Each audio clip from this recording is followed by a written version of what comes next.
చెప్పేసరికల్లా దాసి ఇదే విషయాన్ని అక్కడికి చెప్పి దాసిని ఆపి, పిల్లలు నా పిల్లల్లాగే ఉంటే గబుక్కును ముద్దు పెట్టుకున్నాను, మహారాణి వారితో ఈ విషయాన్ని చెప్పమాకు అన్నట్ట. గబగబా వెళ్ళి దాసి ఈ విషయాన్నే దమయంతి దేవికి చెప్పేసరికల్లా దమయంతి ఇక నిశ్చయముగా ఇతనే మహారాజు గారని చెప్పిన గబగబా వెళ్ళి కురూపు రూపంలో ఉన్నా సరే ఆయన దగ్గరికి వెళ్ళి ఆయన పాదాలను పట్టుకొని, నువ్వు నలమహారాజువే, ఈ విధంగా ఎందువల్ల అయ్యావు, ఎందుకు ఈ విధంగా ఉన్నావు, నన్ను ఎందుకు వదిలిపెట్టేశావు అని చెప్పిన కళనీళ్ళు పెట్టుకుని ఆయన పాదాలు పట్టుకుంటే అప్పుడు ఆయన అన్నాడు, నలమహారాజు నువ్వు పతివ్రతవై ఉండి నా అర్ధాంగివై ఉండి ఈ విధంగా ఇద్దరు పిల్లలతో ఉండి కూడా స్వయంవరాన్ని ప్రకటించావు ఎందుకు దమయంతి దేవి అన్నాడు. దేవి అని తన భర్త మాత్రమే పిలుస్తాడని నిశ్చయించుకొని, మహానుభావ నీకోసమే ఈ స్వయంవరాన్ని వేశాను, ఈ స్వయంవరం చాటింపు వలన నీవు ఎక్కడున్నా సరే నన్ను వెతుక్కుంటూ వస్తావనే ఉద్దేశంతో నీకోసమే ఈ విధంగా చేశాను, అంతేగాని నిజంగా స్వయంవరం ఏమీ లేదు, నువ్వు నీ మహారాజు గారు తప్పించి ఇక్కడ ఇంకొక మహారాజు అనేవాడు లేడు, నా వల్ల అపరాధం అయితే నన్ను క్షమించు స్వామి అని చెప్పేసరికల్లా ఆ విధంగా ఆయన చెప్పిన మాటలు విని సంతోషంతో గబుక్కున ఆవిడ్ని హృదయానికి అత్తుకునేసరికి మనసులో అనుకున్నాడు, కర్కోటకాయ నమః అని చెప్పని ఇంతకుముందు కర్కోటక సర్పరాజు చెప్పినట్టు విధంగా ఆయన తలుచుకోగానే ఒక వస్త్రం ఆకాశంలోంచి ఎగురొస్తుకుంటూ వస్తే ఆ వస్త్రాన్ని ఈ నలమహారాజు గారు కురూపుగా ఉన్నవాడు కప్పువంగానే పూర్వాకృతి లభించిందిట నలమహారాజుకి. ఈ విధంగా ఆకారాన్ని చూసి అక్కడున్న వాళ్ళందరూ కూడా చాలా సంతోషించిన వాళ్ళయ్యారు. అలాగే ఋతుపర్ణ మహారాజు గారు కూడా విషయాన్ని చూసి, నలమహారాజా నాకు రథసారథ్య వహించాడని చెప్పిన ఎంతో ఆనందంతో అతన్ని కౌగిలించుకున్నట్ట. ఈ విధంగా అక్కడ భగవంతుని యొక్క అనుగ్రహం వలన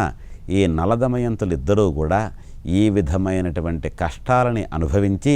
ఈ విదర్భ రాజ్యంలోనే మళ్ళీ ఇద్దరు ఒకటయ్యారు. ఆ తర్వాత అతను ఎందుకు ఈ విధంగా అయిందని చెప్పి అనుకునే సమయంలో కలిపురుషుడు బయటకు వచ్చేసాట. వస్తే నలమహారాజు గారు అతను చూస్తుంటే అప్పుడు కలిపురుషుడు ఆయనకి నమస్కరించి ఈ విధంగా అన్నాడు, మహానుభావ ఏ ప్రభావం ఏ విధంగా ఉంటుందో అనేది ఎవరికీ తెలియదు, శనేశ్వరుని యొక్క అనుగ్రహం లేనందువల్ల కానీ గ్రహస్థితి ఏదన్నా అనుకూలంగా లేకపోయినప్పుడు నా ప్రభావం ప్రతి మనిషి మీద ఉంటుంది, నేను ఎప్పుడైతే ఆ మనిషి మీద ఆవహింపబడతానో అప్పుడు ఆ మనిషి చెయ్యకూడనటువంటి కార్యక్రమాలు చేయాలనే సంకల్పంతో ముందుకు వెళుతూ పెద్దల మాట వినకుండా, హితులు చెప్పే మాట వినకుండా ఈ విధమైనటువంటి దుష్కర్మలు ఏవైతే ఉంటాయో ఆ దుష్కర్మలన్నీ కూడా ఆచరిస్తూ సకల బాధల్ని అనుభవిస్తూ దుఃఖిస్తూ ఉంటారు. కాబట్టి నువ్వు ధర్మ పరిరక్షణాకుడైనటువంటి మహారాజువు కాబట్టి, ధర్మ పరిపాలన అనేది నీ చేతిలో ఉన్నటువంటి ఆయుధం కాబట్టి, నీవు ఎవరిని హింసించకుండా చక్కగా ఉంటావు కాబట్టి ఏ రకమైనటువంటి దాంతో నువ్వు ఇబ్బంది పడతావా అని చెప్పిన ఆ శని యొక్క అనుగ్రహం లేనందువల్ల ఆ విషయంలోనూ నువ్వు ఇన్ని దుఃఖాలు అనుభవించడానికి కారణమయ్యావు. ఏ మనిషి అయినా సరే చిన్నపాటి తప్పైనా సరే పెద్ద శిక్ష అనుభవించే అవకాశం ఉంటుంది ఈ గ్రహస్థితి అనేది బాగులేకపోతే. కాబట్టి ఇన్నాళ్ళు ఆనాడు నిన్ను అడవిలో కాటేసినటువంటి కర్కోటకుడు అనే సర్పరాజు కాటేసిన విషాన్ని నేను ఇంతకాలం భరిస్తూ నీలోనే ఉన్నాను, ఇక నేను భరించలేక వచ్చేసాను బయటకని చెప్పనని కలిపురుషుడు కూడా ఈయనకు నమస్కరించి అదృశ్యమై విడిపోయాట. ఈ నలమహారాజు గారు దమయంతి దేవితో పిల్లలతో కలిసి తన యొక్క రాజ్యానికి వెళ్ళి పుష్కరుణ్ణి పిలిచి, నువ్వు నా పినతండ్రివి కొడుకు కాబట్టి ఈ విధంగా చేయడం నీకు ధర్మం కాదు, నీవు నాతో యుద్ధమన్నా చెయ్యి లేదా నా రాజ్యాన్ని నాకు ఇయ్యి అని చెప్పానంటే, అన్నగారికి రాజ్యాన్ని అప్పగించి నేను చేసిన తప్పే, ఆ రోజు నేను కలిపురుషుడు నాలో ఉన్నాడు కాబట్టి నేను నీతో జూదంలో గెలవలేకపోయాను,